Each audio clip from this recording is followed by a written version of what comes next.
Hi everyone, I'm Heather Brandt, Associate Dean for Professional Development in the Graduate School, and I'm also on faculty in the Arnold School of Public Health at the University of South Carolina. Here's another edition of our question and answer sessions for our graduate professional development programming.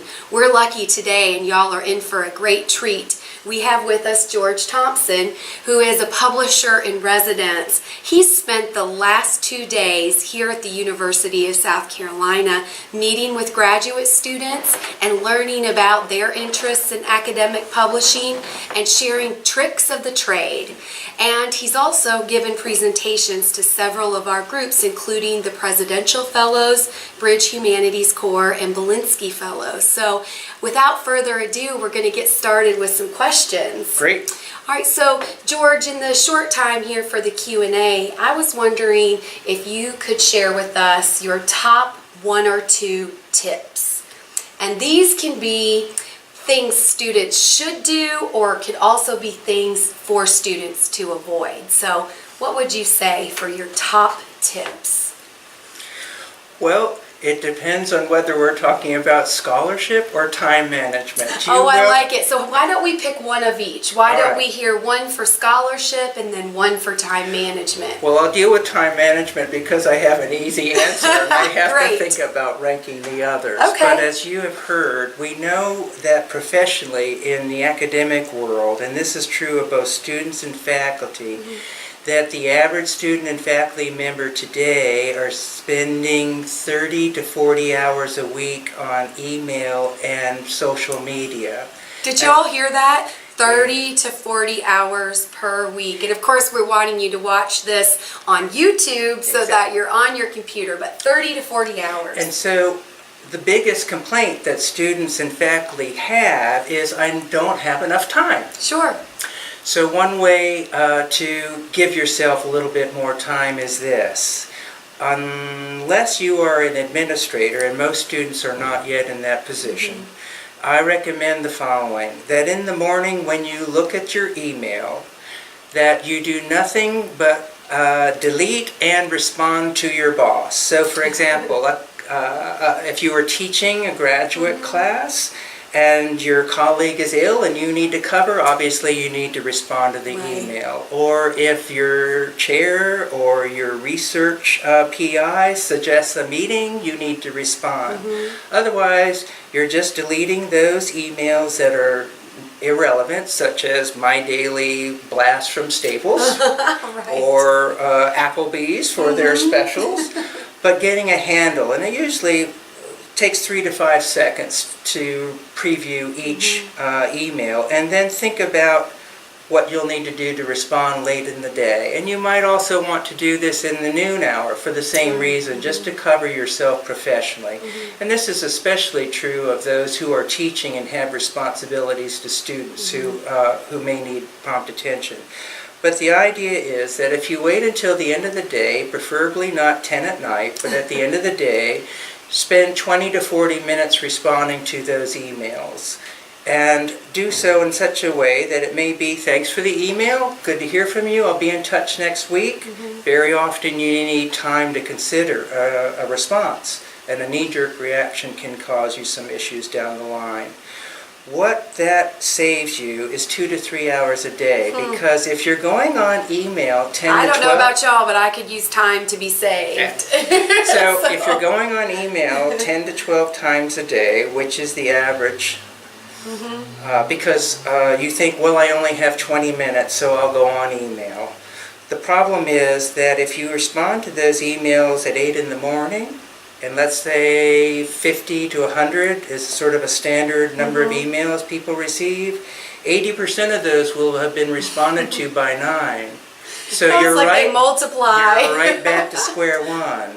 So I don't know of many people who are going home during the day to check their mailbox 10 to 12 times a day. Right. So it's the same thing. That will save 10 to 15 hours. But the key is you need to then take advantage of these short blocks of time, which you may think is not productive. But the most effective, productive faculty members we know through data are those who take advantages of those shorter periods of time, 20, 30, 40 minutes. And that's would be my number one. And that adds advice. up. That adds up because Yeah. what that means is if you accumulate that, of that 10 to 15 hours that you might be saving, 7 or more will be productive. So you can do the math, 7 hours a week Right. times 16 weeks in a semester. It's a lot of time. Means Yeah. 1 or 2 journal articles. Right. 1 or Right. 2 chapters to your dissertation. You get the point. Yeah. So that would be number 1. Well, that's a great tip, George. And thinking about that, how just that simple change or simple strategy to approaching email could really generate more time for you. And not only time to write, but I've also heard you talk about giving yourself time to think about what's next, what you're doing, and what you want to accomplish in your academic publishing and writing. Well, it gives you time just for yourself or your partner or your dog or your cat. Right. When I started my career at Johns Hopkins University Press in 1984, when we went home at 5 o'clock every day, and especially on Fridays, we were not expected to do any work at night or on the weekend. I got just as much done then as now in terms of the number of books that I produce. Wow. But I work 20 hours a week longer now because of the burden of email. Well, that's certainly a great time management strategy. So now let's switch gears, and what would you say if you could only pick one, and again, it could be a do or a don't, in terms of scholarship or publishing, what tip would you give? Well, my whole career has been based primarily in publishing books, though I have experience in journals. So I think this advice is pertinent for those who have ambitions to write journals and or books, because it's sort of the same process. And that is what I call the layering effect. Increasingly, the world and the academic world has become more integrated and less territorial. So there are opportunities to consider how your core specialty might have relationships or a kindred spirit to related fields. So to be including in your inner circle, whether it's your advising committee or in addition to your advising committee, in addition to the journals that you may be reading, in addition to the books you may be reading, to pay attention to those, because increasingly market is a high impact factor in the book world for sure.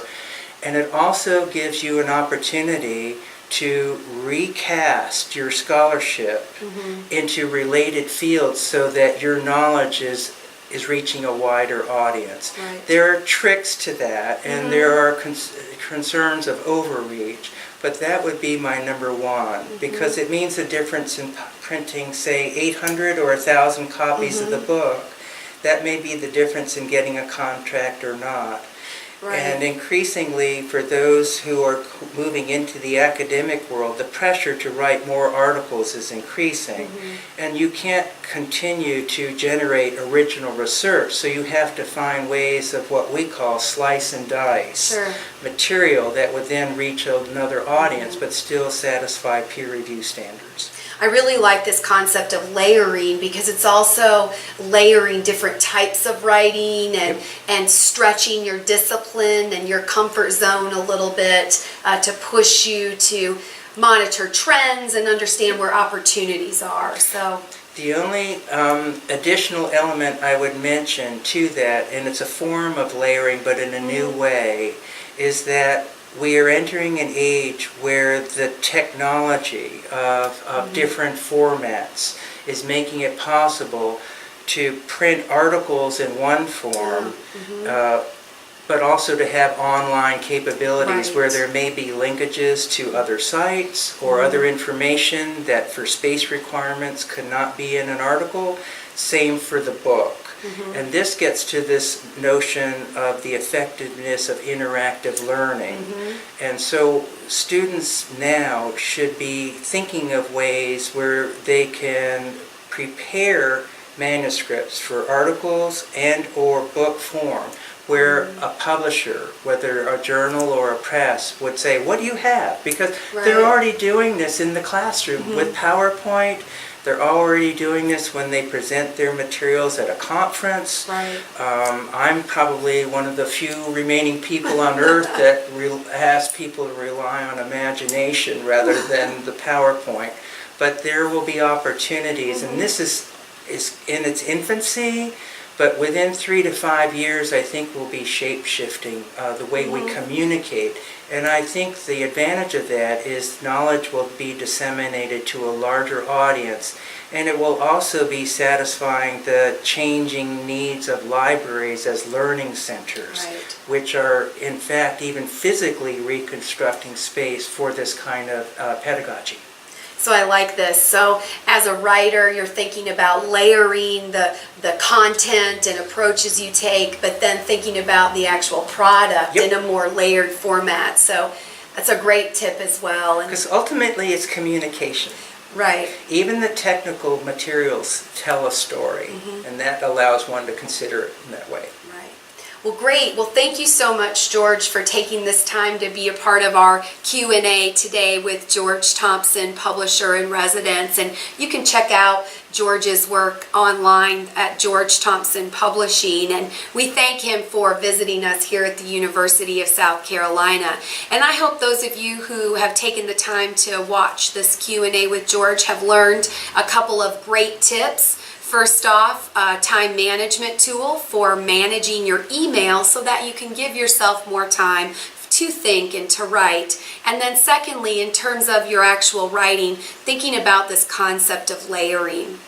We do have a number of resources for academic publishing through our hashtag GradProfDEV postings on Facebook and Twitter, and we have an archived webinar focused on team manuscript writing called The Paper Chase, and you can check that out on our YouTube channel as well.